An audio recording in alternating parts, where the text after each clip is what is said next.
Hey guys, and welcome back to the Pennies to Pounds podcast with your host Kia. And this is a podcast where we aim to dispel your myths, simplify difficult financial jargon, and rectify your own personal problems. Happy Monday, everyone. I hope you've had an amazing weekend. And I'm bringing you another incredible episode solo. If you listened to last week's episode, you know I was also alone. But we are back again, and it's just going to be me. But today, we're talking about a very big topic, one that comes up every so often. I was going through the comments that we get on social media to see what are some of the common themes that always pop up.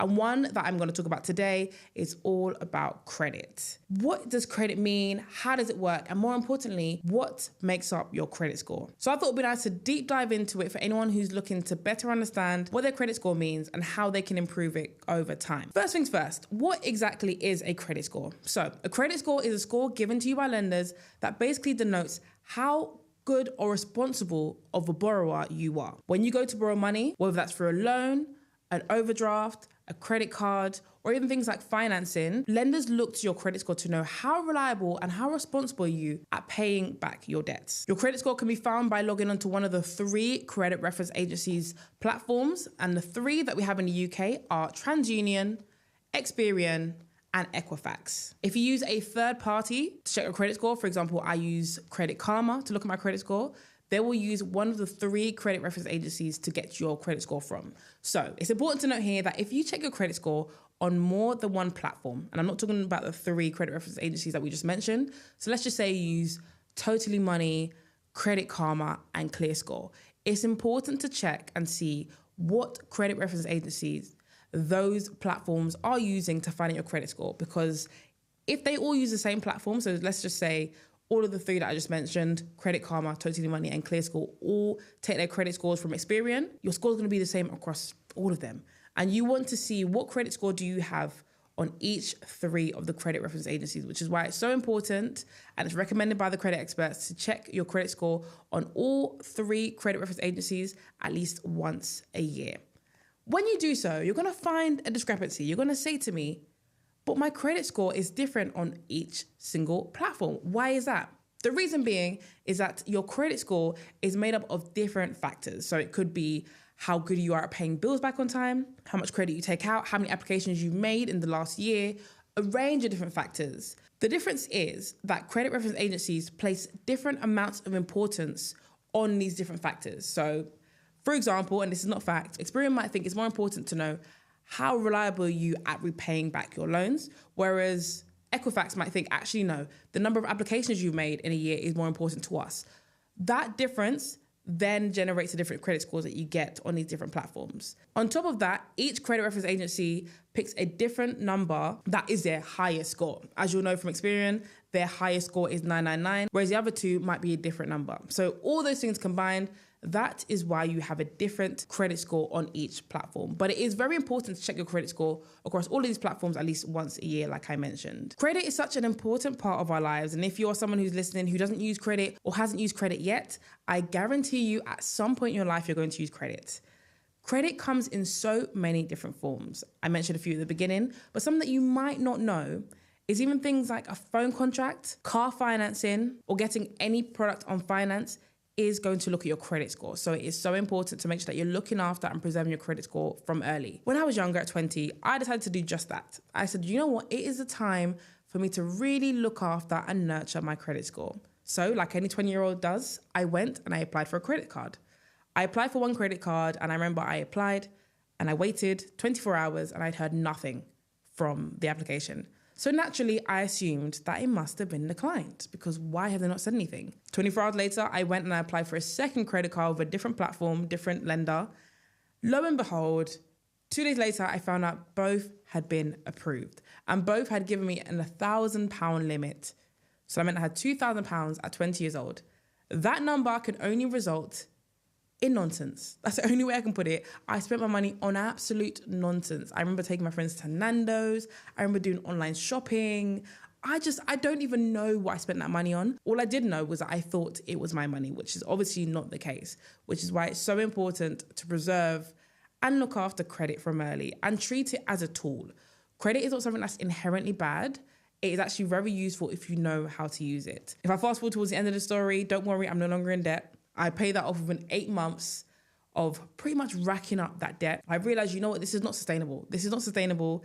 It isn't my money, and I need to make sure that it's given back. One of my credit cards has 0% interest, which meant that for the period of time, I believe it was 18 months, anything I'd put on that credit card, I only paid the raw balance. So if I put on, I don't know, a £500 purchase, it's not £500 plus interest, which is usually the case for most credit cards. It might be 29.9%, 19.9%, whatever interest you're getting. But for that credit card, for the 18 months I had 0% interest, it meant that my £500 purchase was only going to be £500, providing that I paid it off within the 18 months that I'd been given 0% interest. So that was great. But the other credit card was accruing interest. So I had to figure out a plan of how to pay it back. I planned it out that 8 months of a bit of sacrifice, but I could clear off my £2,000. I think that works out to be about £350 a month. I was doing roughly that to try and clear that down, but I made it happen and I got rid of it, which is why it's so important to factor in your credit score and factor in the impacts that using credit could have. Often when I talk to people about credit scores, they're like, Kia, credit scores, I understand them. However, I'm weary because everything that I do, even checking my credit score, can have an effect and bring it down. So let's talk about the different types of searches that can happen on your credit file. There's a soft search and a hard search.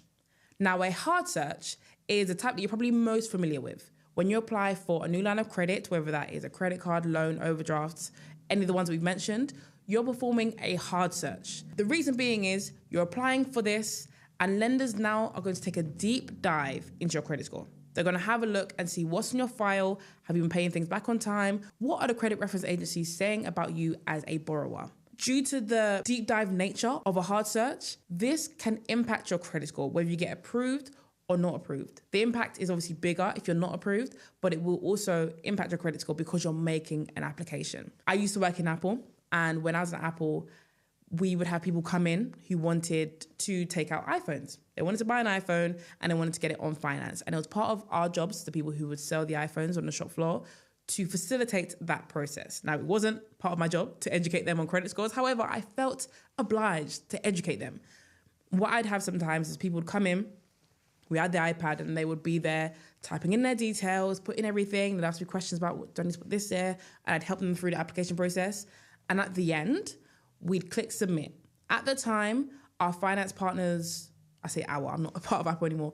At the time, the finance partners were, I believe it was facilitated through Barclays, who were actually providing the finance. So when you click submit, it will be sent off to Barclays, and then Barclays would make a decision. Usually within a couple of minutes, sometimes up to 20 minutes. Anything longer, we would have to get on the phone as the salespeople to help and find out if the application process was stunted, if there was an issue, if it was going to get rejected, accepted, what was going to happen. And I had a few people who would come in. They'd do the application process, they'd go through, and we submit it. And within maybe about 5 minutes, we'd find out that it's been declined. Now, we don't know why it's been declined. Barclays would often know that there was something on their credit file. They might not know exactly what it is, but they'd say, we ran a check and it came back negative, so we have declined that person their finance. So we wouldn't be able to give them, guidance. Because sometimes they'd ask me, is it my score? Is it this? Is it that? And we don't know. It just says declined. What people would want to do is they'd want to run it again. Now, what we've just mentioned is that hard searches will impact your credit score, whether it's approved or declined. So running it again in such a short space of time is usually recommended that you wait 3 to 6 months for another hard search. So if you're applying for credit again, give it that break. But what they'd want to do is run it again straight away. Now that, as we know, really does impact your credit score, which is why it's so important to understand how these searches work. Then on the other side, we have something called a soft search. Now, a soft search is probably something that you've encountered yourself. If you're someone who's taken out car insurance, phone insurance, travel insurance, just having a look through the market, you have most definitely done a soft search. Or if you've checked your credit score, you've also done a soft search. So a soft search is usually when you're trying to compare the prices of things. So if you're trying to compare the price of, for example, for me, car insurance, I will put in my details. It's usually top level, my name, address, roughly my income, what's my household like, who do I live with, am I single, married, top level information about me. The lenders don't have the full picture, but based on what you've given to them, they will let you know what's available to you and what you're likely to be accepted for. Now, the reason why it's likely and not definitive is because the lenders still need to do a deep dive, which would be a hard search. If you found one on the comparison site that said, right, I want to go and apply for this, you click apply, and then that's when the hard search will be carried out. But a soft search, just comparing, it's just top level. This is what you be offered. Now, soft searches have little to no effect on your credit score. The reason being is it's not really doing that deep dive. It's not really having a look and sifting through your credit file, sifting through your credit past, nothing like that. It's just top level information that you're giving the platforms to roughly see what you'd be accepted for. And that's the exact same with checking your credit score. I've had people tell me that they don't check their credit score often because it affects their credit score. Now, yes, does it have an impact? Yes, but it's pretty much negligible. You're not going to see a drop in your credit score because you've checked it. I try to make it a habit to check my credit score once a month. Usually on payday, I think that's a good time to remember and say, right, it's time to have a look at my credit score. What am I looking at? What does that look like? And where am I at? Especially for someone who's trying to build up their credit or reach a certain point, it's definitely worthwhile making it part of your habit, checking your credit score regularly. So we now understand how credit scores work. Now let's go and talk about what can happen on your credit file. Just separate out. Your credit score is a score given to you by lenders that denotes how good or responsible of a borrower you are. Your credit file, however, is your whole credit history. The best way I heard it described by a credit expert was that it's almost your financial CV.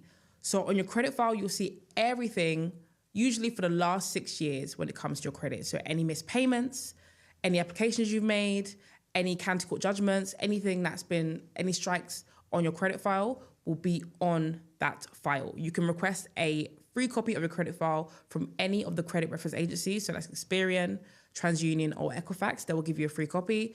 But it is really important to make sure that you're checking your credit file and checking for any inconsistencies. I'll give you another story. A few years ago, I want to say maybe about 4 years ago now, I have a credit card, but I wasn't really using my credit card. You know, I'd make purchases here and there, but not really anything big, nothing major. I had my credit card. And after about 6 months, so I was paying, you know, I had it set up direct debit to pay off my credit card in full every month. Then at one point, I saw it come out and it had paid. And I said, I don't remember spending this much money. Let me go and check and see what I'd bought. It might be things I tapped for, but I'd forgotten. I said, let me go and check.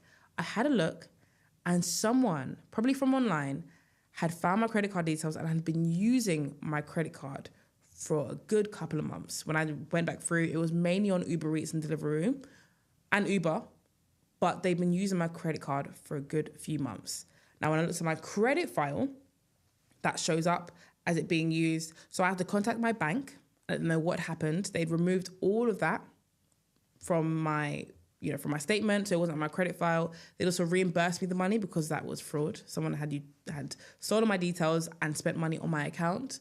But anything can show up on your credit file. On very rare occasions, sometimes people can have a case of stolen identities where people have cloned their identity, whether it's their license, their anything birth certificate, and have gone and applied for lines of credit in their name. That can all be shown on your credit file. You'll be able to see what lines of credit you have currently open, so what accounts you have open, any missed payments, any county court judgments, anything that is open is on your credit file. Now, if you have missed payments, that will affect your credit score. That will bring it down. So if you're someone who's like, oh, I forgot to make a payment on my credit card last month, that will show up on your credit file and that will stay on your credit file for 6 years. However, it's important to note that if you have missed anything like that, the impact on your credit score will reduce over time. So if you missed a payment last month, that will be in your credit file and likely you will see your credit score drop the following month or a couple months after that. Now, the impact it has on your credit score, because it'll probably hold it down for a bit, will reduce after about 2 years, so won't matter as much. After about 3 to 4 years, it will have little to no impact on your credit score. So it's important to note that if you have messed up last year, and you're like, oh, do you know what? I really messed up with credit last year, but I'm on the right track. After the first 2 years of having it on there, it will have a lesser impact on your credit score until after 6 years, it's completely wiped out. So that is important to note. And that is with most things that go on your credit file. And now the reason I say most is because certain strikes on your credit file can last longer than 6 years. But in general, most strikes, missed payments, anything that you have on there will last and stay on your credit file for up to 6 years. So make it a habit to check your credit score, but also within that, check your credit file. We've spoken about what credit files are, how credit scores work. Now, how can you build credit? There are a couple of ways, and the last one is probably the most interesting one because I've tried it out myself And I think it's one you should have a look at. But first thing first, if you want to build your credit score, naturally, number one, you need to have credit to be able to build credit.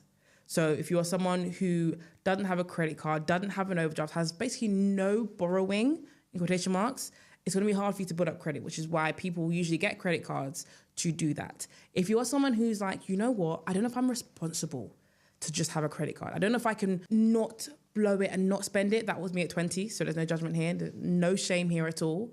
I understand. What I always recommend is if you have a credit card, use it for spending on one thing. Use it for your travel to and from work or when you go and see your friends.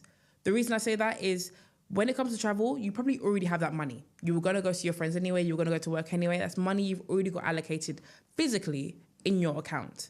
So putting it on your credit card means that A, you're able to spend, but B, and most importantly, you're also able to pay it back in full on time because you had that money sat there anyway. So it's a great way to build it up. One way that I was using my credit card in the beginning to build it up was to use it on my petrol. So I'd only put my petrol fill-ups on my credit card. Why? I had my money in my account for my petrol. So every time I just do it, pay for petrol. At the end of the month, I had that money. I just take it from my current account, throw it on my credit card, and I'm paying it on time. Now, the reason why this helps is because lenders are able to see, wow, okay, you can borrow money and pay it back on time consistently. On a consistent basis, this is what you're doing. So if you do it on a monthly basis, over time, you'll start to see your credit score rise. Number two is to make sure you're on the electoral roll, aka registering to vote. Whether or not you vote, though I do think it's very important to vote, isn't the main factor here. What you want to do is make sure that you're on that register. The reason being is that lenders need to be able to verify that you are who you say you are. So if I say, hey, I'm Kia and I live in this place and I'm not on the electoral roll, it's hard for them to double check and say, right, Kia says she's Kia, but is she? And does she live what she says? Once I'm on there, it's a register that they can check to verify that you are who you say you are. And quite often, if you are someone who has a low credit score or no credit score, depending on how old you are, you'll find that putting yourself on the electoral roll will give you that little boost up and help your credit score. Number three is that Experian, I believe last year, released their own version of a credit score boost. That is only for your Experian credit score. I just want to say, just for your Experian credit score, not across the board. But depending on certain payments, they can factor that in and give you a couple of points boost on your credit score. So I definitely have a look and recommend checking that out if you want to give your Experian credit score a boost. And then lastly, the most interesting one is that you can use credit builders. I know right at the beginning I started with taking out a credit card or having some sort of credit. But if you're someone who's like, you know what, I really don't want to get credit, or maybe I have poor credit, so I'm struggling to actually apply for anything, you can use a credit builder. Now, there are different ones. The one that I personally use is Lockbox. And Lockbox was an interesting one. So the way Lockbox works is that you pick an amount between 20 and I believe £100. So let's just say for me, when I tried it out, I've done it for 2 years. I tried it out 2 times. I picked £50. So what that means is that I'm committed to paying £50 every single month for 12 months into my Lockbox account. And you're probably wondering, so how does it build your credit? So £50 times 12 is £600. So when you agree and I say, right, I'm putting in £50 for 12 months, what Lockbox does and what they report to the credit reference agency is that they've loaned you a £600 loan, which obviously you don't have a loan at all, but that's what is shown as on your credit score, on your credit file. At the beginning, I agree £50. So every month that I put £50 into my Lockbox, I am paying off £50 towards that imaginary loan that we've taken out with them. At the end of the 12 months, I will have fully paid off my loan. And it's a great way to show that you are actually responsible at paying back credit. At the end of that period, hopefully you should see your credit score have a boost. Now, the reason why I like this platform is because at the end of the 12 months, you haven't just paid £50 into this like open abyss, which is absolutely nothing and the money's gone nowhere. It is sat there for you. So it's a double whammy. You're building your credit score, but you also are able to save money, which I absolutely love. So when I came to the end of my 12 months, that £600 was there waiting for me. So that was just money that I saved for the past year that I can take out. The only caveat that I want to put here is that when you come to the end of the 12 months, £600 is sat there for you that you can take out into your bank account. However, Lockbox work like many different platforms where they work on affiliates. So at the end, they will offer you and say, if you open up a savings account with one of their partners, then you can take out your full amount. And the reason being is they probably have a deal with one of these partners where they make money for every person who opens up an account, which makes sense. But if you choose not to, so for example, I chose not to, I have too many savings accounts to even name, that I said, you know what, I don't want to open up another one. I could take it out into my own account, but then you just forfeit £30, which is, I guess, their payment for using the platform for the past 12 months, which I think is pretty fair. It's actually not that expensive if you actually put it into the grand scheme of things. It's a great thing to have a look at. I know that there are other credit builders out there. However, Lockbox is the one that I've personally tried and I really do love it. I've endorsed it. I've said that people should definitely have a look if you want to look into a credit builder. So if you're not someone who really wants to focus on physically getting that credit, this credit builder is a great thing to have a look at. But these are the main ways that you can actually work to build out your credit score. Now, I want to round off here and say credit scores and credit files shouldn't be scary. I've spoken to people who think, yeah, no, it makes sense. Credit file, credit score, I get it. And other people say, you know what? I get it, but I'm scared to check mine. Don't be scared. With anything in finance, and the thing that we always reiterate on the Pennies Pounds podcast is that you need to be proactive. Burying your head in the sand might feel good for a little while, but eventually you're going to think, actually, I need to pull my head up and actually approach this head on. So if your credit score isn't what you want it to be, that's okay. Everything can be worked on, everything can be improved. You just need to make a plan to improve it. So whether that is getting yourself an electoral roll, if you know you're not on there already, whether that is making a solid plan to pay back on time, or whether that is using the credit builder, whatever you choose to do to put at your credit score is just putting that in place. And also being mindful at how many applications you're making in a year. Ideally, you don't want to make more than 2 to 3 hard searches, so that's credit applications in a year, because it looks like to lenders that you're desperate for credit. It looks like you really need credit. So you want to make 1 or 2, and if you get declined, this is so important, give it a 3 to 6 month gap before you apply again. Don't be like the people that you used to see sometimes in Apple who would walk in, apply, want to do it again there and then. And I'd recommend that they wait. However, as part of my job, I wasn't allowed to tell them that they couldn't apply. We had to actually let them apply again. Even though it was against my best judgment, I had to follow the rules of my work at the time. But I can now freely say that if you apply for something, make an application and you get declined, give it that break. Instead, go and log into the credit reference agency, see what your file has on there, see if there's something that you may have missed, or if there's a reason that you can see on your end as to why you may have been declined. If you have any issues or any discrepancies, make sure to reach out to your bank first and foremost, if it's to do with payments or missed payments, or reach out to the credit reference agency that has a discrepancy listed. If it's something like you didn't take out a line of credit there, or you didn't miss that payment there, have that conversation and you can raise that dispute with them to make sure that that is changed. Thank you so much, guys. I hope you enjoyed this episode. I will be back again next week with another episode. Bye, guys.